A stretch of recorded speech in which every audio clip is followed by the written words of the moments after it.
Hello everyone welcome back to my mini blog. तो ये मु सका रेडी हो जाइए बिकज आज दादा घर को जबार थिला। तो ये मामार मोर पूरा कम्प्लीटली रेडी होकि बाहरी जाऊँ दादा घर को जावाई। गाड़ीटा आमर अटकी गला ग्रीन ग्रीन वेजिटेबल्स देखिकी। तो ये ग्रीन वेजिटेबल्स किसी मामा पुराऊँच बेग्रे शाग है जह्नी है भेंडी आउ बैगण। तो ये आम से किणाकिणी करके बाटर ब्रेकफास्ट कलु जेहेतु ब्रेकफास्ट करके आसी नु ब्रेकफास्ट दहीबरा था। आज पागटा भी बहुत बढ़िया था। तो स्कूटर गला मजा लगुला। ये घरे पहुँचिकी देखिलु तो खुड़ी गोड़टा फ्रैक्चर हो जाए बिकज से 2 दिन तले पड़ी जाइए। तो डॉक्टर ये बैंडेड कर जेजेबापा ये मत आशीर्वाद दौले बसिकी।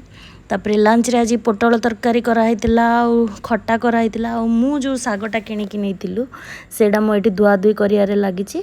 धुआधुई करके आम साग करूँ। तो ये पानी रे ताकू सब धोची भल कि धोईकी ये मुझे छाणिकी रखिली।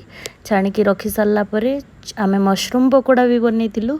मशरूम पकोड़ा बैगण भी पेन रे फ्राए होता तावारे। तो ये मु बैगण को ओल्टाऊली।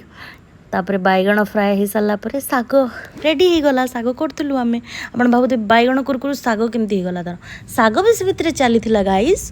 तापर ये लंच थाली तापर एट द एंड डेजर्ट रे आज छेनापोड़ खाई मोर दिन टी एमती कटिला। ब्लॉग टी भल लगी लाइक शेयर एंड सब्सक्राइब करदेवे। Thank you for watching.